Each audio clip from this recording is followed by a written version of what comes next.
사도행전에 주요한 두 인물이 있죠. 그래서 전반부는 베드로고 후반부는 바울입니다. 두 사람은 굉장히 비교하면 특징이 있습니다. 바울은 일관성 있는 사람임에 비해서 베드로는 아침 저녁 기복이 많은 인물입니다. 바울이 타고난 지도자라 이렇게 말한다면 베드로는 여러 우여곡절 끝에서 만들어진 지도자라 이렇게 생각이 되는데, 저는 오늘 세미나의 이제 첫 시간에 베드로를 통해서 그 인간미, 또 우리 장로님들 이제 그의 지도력, 그의 사람됨을 좀 우리가 좀 배우면 좋겠다 싶어서 귀한 말씀을 통해서, 그래서 하나님의 뜻을 따라 사는 우리 장로님들이 되기를 주의 이름으로 축복합니다. 본문에 보면 첫째, 베드로는 여기 그 등장하는 모습이 이제 생각하는 사람으로 우리에게 다가오고 있는 그 모습이 굉장히 인상적입니다. 적어도 복음서에 나타난 베드로는 먼저 일을 저지르고 나중에 수습하고 생각하는 스타일입니다. 그래서 베드로가 가는 곳마다 항상 문제가 있어서 사람들이 이 사람을 어떻게 다뤄야 될지 난처해하고 또 공동체에 상당한 균열을 가져다 주기도 했습니다. 근데 오늘 본문에 보면 이제 확실히 달라졌습니다. 베드로가 기도하면서 환상을 보고 오늘 본문 17절에 보면은 이런 말씀이 나옵니다.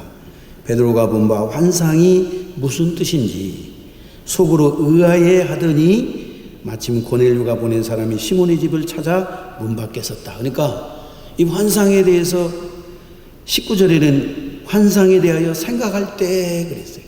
의아해하고 생각합니다. 청가 같으면 아이고 간밤에 이 꿈 무슨 꿈이냐, 어쩌면 그냥 보통 꿈으로 또 아니면 개꿈으로 일가라고 말할 수도 있을 것입니다. 그런데 여기 베드로가 달라졌어요. 이 환상에 대해서 주께서 나에게 뭐라고 말씀하시는 것인지 이걸 연결지으려고 생각을 한 겁니다. 계시가 무엇입니까? 물론 지금은 온전한 계시가 우리에게 있습니다만은 하나님이 보여주시고 말씀하시고 나타나시는 것입니다. 특별히 환상의 방법을 통해서도 하나님은 우리에게 계시하신 것입니다. 물론 이 환상은 초자연적인 생각입니다. 생각한다는 것은 자연적인 현상인데 우리가 보통 신비주의적인 신앙을 가진 사람들은 굉장히 초자연적인 체험과 초자연적인 이적을 강조합니다. 반면에 이성적인 사람들은 인간의 자연적인 기능을 생각하고 또 이 사람들의 이제 보편적인 것에 마음을 둡니다. 그런데 성경은 두 양자를 다 하나님이 사용하십니다. 초자연적인 그런 역사 속에서도 우리에게 다가오시고 이성적이고 합리적인 생각 가운데도 우리에게 다가오십니다. 그런데 이제 이 베드로의 현재의 이 경우는 초자연적인 수단을 사용해서 베드로에게 말씀하신 거예요. 이랬을 때 베드로가 생각해야 되는 거예요. 그 생각을 통해서 베드로에게 하나님이 주시고자 하는 하나님의 뜻을 받들어야 되는 거예요. 그래서 인간이 생각할 수 있다라고 하는 것은 대단한 인간의 특권입니다. 하나님은 아담을 창조하시고 나서 아담에게 맨 처음에 창조적 과제를 주었는데 그게 뭐냐? 동생물을 그 앞에 지나가게 하시고 이름을 짓도록 했습니다. 그냥 이름을 이제 지어주시면 얼마나 편리하겠어요. 사실 이름 짓는 일이 쉬운 일이 아니지 않습니까? 그런데 아담이 지나가는 동물들의 이름을 짓습니다. 여러분 이거 생각하지 않고는 결코 쉬운 일이 아닌 겁니다. 인간의 인간됨은 실로 생각하는 데 있다는 거예요. 철학자 데카르트는 나는 생각한다, 그로 나는 존재한다 이렇게 말씀했어요. 그런데 인간을 우리가 호모사피엔스라고 말할 때 인간됨이 바로 생각한다는 거예요. 여러분 묻겠습니다. 과연 여러분의 삶 속에 생각의 여백이 있습니까? 우리가 일상생활에 너무 시달리고 분주하게 되다 보니까 생각하지 못하고 살게 되는 것입니다. 봄인가 했더니 어느덧 여름, 가을 이렇게 접어들고 10년, 20년, 30년 오늘 노년에 이른 지금의 삶을 보면 정말 내가 얼마나 생각하고 살았는가 생각해 보면 그렇지 못하고 막 떠밀리고 밀려올 때가 많은 걸 봅니다. 너무 생존에 몸부림친 나머지 하나님이 나에게 주신 가장 소중한 기능인 이 생각의 기능을 잃어버린 삶을 살고 있지 않았는지 한번 이 시간 생각해 보시면 좋겠습니다. 물론 무슨 잡다한 생각 이건 의미가 없고요. 오늘 이 본문처럼 어느 날 환상을 통해서 베드로에게 하나님 말씀하시는데 하나님이 나에게 무엇을 요구하는가? 내가 성경을 읽다가 하나님이 나에게 무엇을 요구하는가? 내가 기도하다가 하나님이 나에게 무엇을 요구하는가? 생각하고 우리가 살고 있는가? 물론 하나님은 일을 지어 성취하시는 분이라고 예레미야 33장에 말씀했습니다. 오늘 그 하나님은 우리에게 늘 창조적인 생각을 불어넣습니다. 그 메시지 쪽에는 오늘 우리로 하나님의 뜻을 헤아릴 수 있는 그 놀라운 성령의 지혜를 우리에게 주셨다는 것입니다.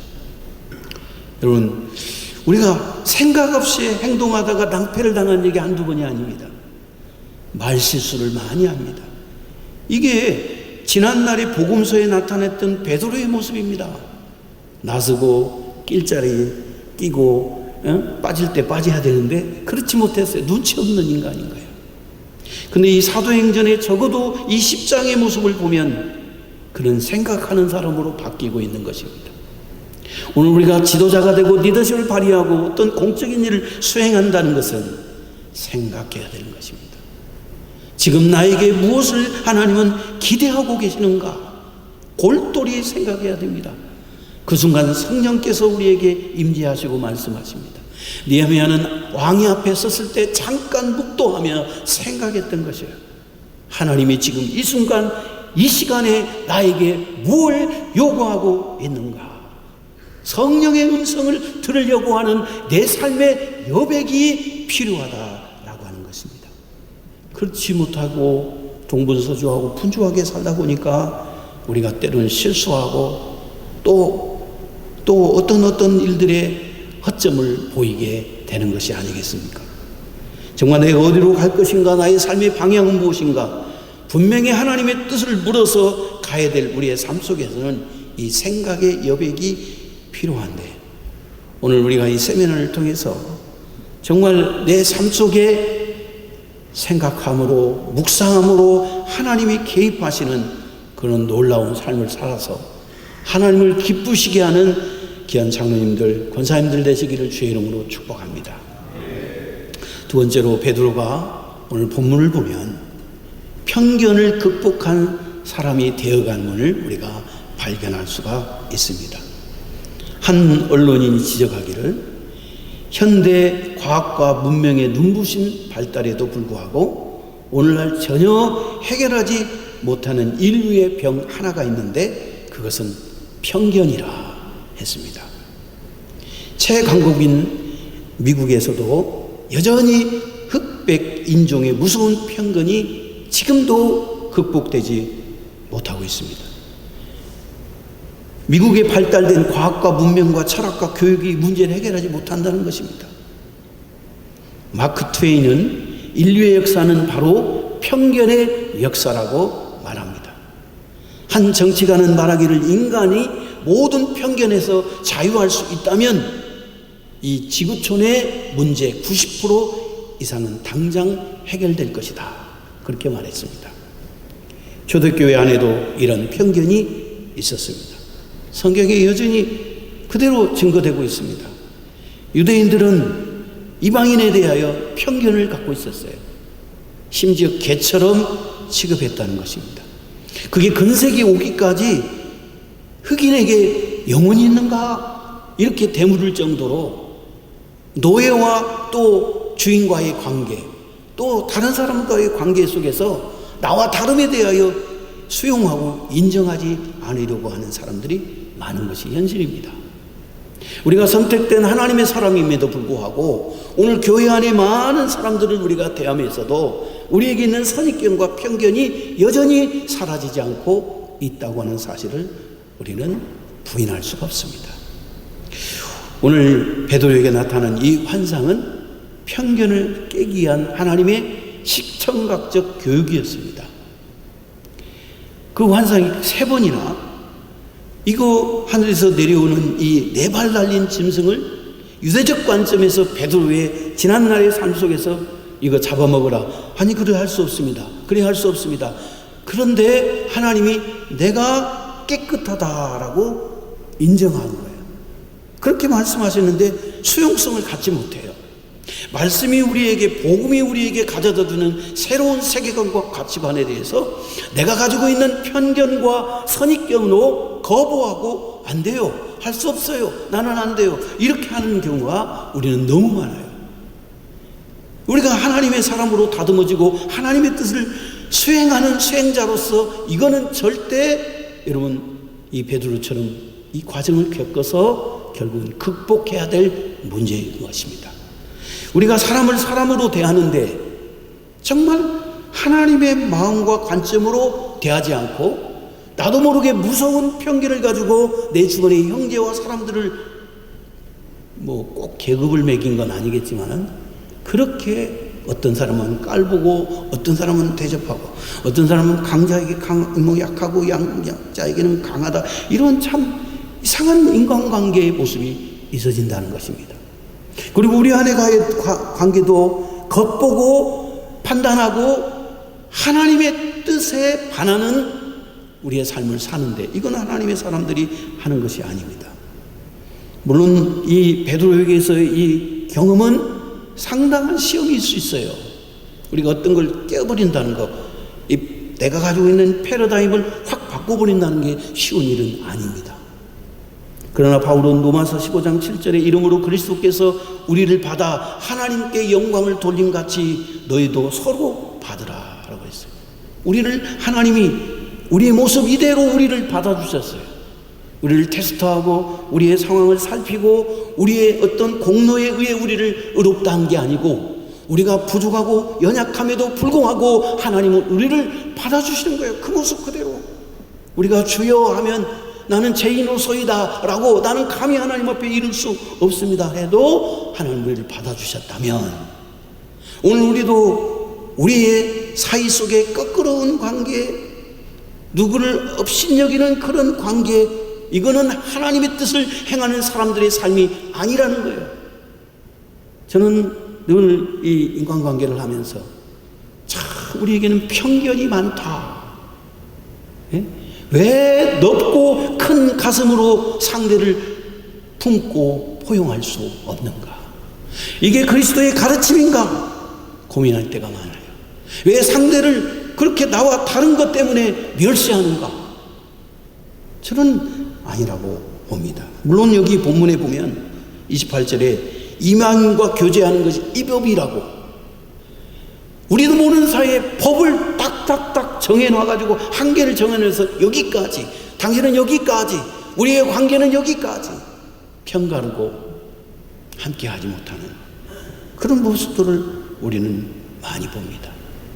내가 나의 주변의 사람들을 정말 그리스도의 사랑으로 형제 자매로 내가 품고 있는가? 오래 참고 있는가? 먼 길을 가고 처천성의 길을 가는 우리의 인생의 여정 속에 왜 그리 동반자가 없는가? 사람이 모여야 됩니다. 서로 격려하며 모이기를 피하지 않고 서로 늘 붙들어 주는데 사람 때문에 스트레스를 받고 사람 때문에 상처를 받고 늘 저도 이 총회 정치권에 있으면서 다른 사람들이 조언해 준다고 하는 말이 뭔지 아십니까? 사람 믿지 말라고. 사람 믿지 말라고. 이 귀에 자꾸 그 사람 믿지 말라고. 속삭이는 거예요. 얼마나 속상합니까? 저는 그런 마음을 갖습니다. 내가 그 사람에게 뒤통수를 당하는 한이 있을지라도 나는 그 사람을 믿겠다. 선거가 있게 되고 막 이런 일이 있으면 굉장히 이중적인 플레이를 통해서 얼마나 우리의 심령을 상하게 하는지 몰라요. 그러나 여러분, 하나님의 뜻을 따라 우리의 남은 때를 살아간다고 한다면 이 편견, 내 고질적으로 가지고 있는 이것들 좀 일소해야 되는 것입니다. 좀 넓어야 돼요. 수용 가능해야 돼요. 대화 가능해야 돼요. 소통 가능해야 돼요. 근데 왜 안 되는 거예요? 왜 안 되는 거예요? 오늘 베드로는 이거 극복합니다. 사도행전 15장에도 증거하지 않습니까? 그리고 그의 남은 생에 물론 뭐 약간의 그 과정 속에서 그의 외식하는 부분도 연약함 때문에 있을 수 있겠지만 이런 어떤 계기를 통해서 그 자신이 편견을 뛰어넘은 사람과의 관계에서의 포용성을 갖게 됐다라고 하는 것, 이거 또한 우리 장로님들이 배우시고 함께 실천하시기를 주의 이름으로 축복합니다. 마지막으로 세 번째로는 베드로가 오늘 여기 25절에 보면 이제 들어오니까 이 고넬료가 너무나 반갑고 또 하나님이 보낸 분이니까, 하나님의 사자니까 그가 도착할 때 바짝 엎드려가지고 그를 맞이할 때 오늘 베드로가 한 말입니다. 나도 사람입니다. 일어나십시오. 이겁니다.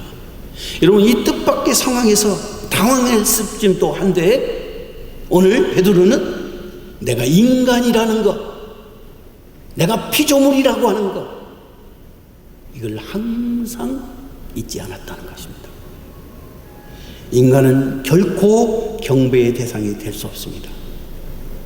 사람을 아람이라고 부를 때 흙에서 나와 흙으로 돌아갈 인간이라는 의미입니다만 인간은 유한한 존재라고 하는 것입니다. 또 인간은 하나님을 의존할 존재이지 인간 스스로가 발광체고 되고 영광을 받을 수 있는 그런 인간이 아니라고 하는 것입니다. 항상 인간은 연약하여 범죄할 수 있습니다. 그래서 아담이라는 말 속에 하나님을 의지하지 않고 하나님을 경외하지 않고 살아갈 수 없는 자라는 의미입니다. 이게 인간됨의 의미입니다. 이걸 베드로가 한 것입니다.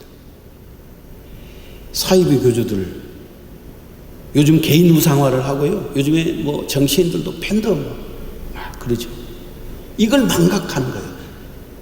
굉장히 자기가 유혹이 돼가지고 교만한 거예요. 이거 누가 못했습니까? 헤롯이 이거 못했어요. 충이 먹어 죽었습니다. 지난 제가 가지는 못했지만 영상을 보니까 월요일날 참 제 머리를 띵하게 울리는 외침이 있었어요. 네가 하나님이냐? 네가 하나님이냐? 누가 했는지는 모르지만 누구를 지칭하여 말하는 건 알 것 같은데 하나님이 아닙니다. 누구도 어떤 자리에 있어도 결코 하나님의 권세를 부릴 수는 없습니다. 인간은 그렇게 교만하면 넘어지는 것입니다. 물론 많은 유혹이 있을 수 있겠죠. 베드로에게 있어서 가장 중요한 자각은 항상 자신이 사람이라는 자각입니다. 그가 3,000명, 5,000명 회개하고 뭐 대단한 센세이션을 일으키고 대단한 업적을 일으키고 대단한 자리에 사람들의 많은 존경과 추앙을 받는다고 해도 나는 사람이다. 나는 사람이다. 자기 분수를 아는 게 중요한 것입니다. 나는 언제든 실수할 수 있고 나는 넘어질 수 있는, 하나님이 붙들지 않으면 범죄할 수밖에 없는 연약한 인간이라고 하는 것, 이걸 자각하고 고백하는 것이 하나님의 뜻을 행하는 사람들의 삶인 것입니다. 우리는 하나님 앞에 살아가는 것입니다. 그럼 오늘 본문을 통해서 베드로가 정말 주의 사도로 되어지는 이 모습을 통해서 우리가 배우자고 하는 것입니다. 뭐요? 사람 되는 자각, 사람 되는 자각. 하루하루 쫓겨 살고 분주하게 살면서도 하나님의 음성을 들기 위해서 생각하는 거예요. 생각해야 돼요. 생각하고 말하고, 생각하고 행하고, 생각하고 계획해야 됩니다. 그 모든 삶의 영역에 하나님이 개입하시도록, 하나님의 뜻이 앞장세우시도록, 여러분 우리 안에 있는 편견을 자꾸 내어야 돼요. 주변의 이웃과 사람과의 관계에서 그 껄끄러움을 극복하기 위해서 미움보다는 이해와 용납으로 이 편견을 자꾸 내 안에 있는 그 연약함을 내어놔야 됩니다. 그리고 내가 사람이기 때문에 항상 나는 실수할 수 있다. 겸손하게 하나님 앞에 엎드리고 어느 형편에 살든지 하나님의 뜻을 살아가는 우리 장로님들 모두 성숙한 아름다운 지도력의 모습이 되기를 주의 이름으로 축복합니다.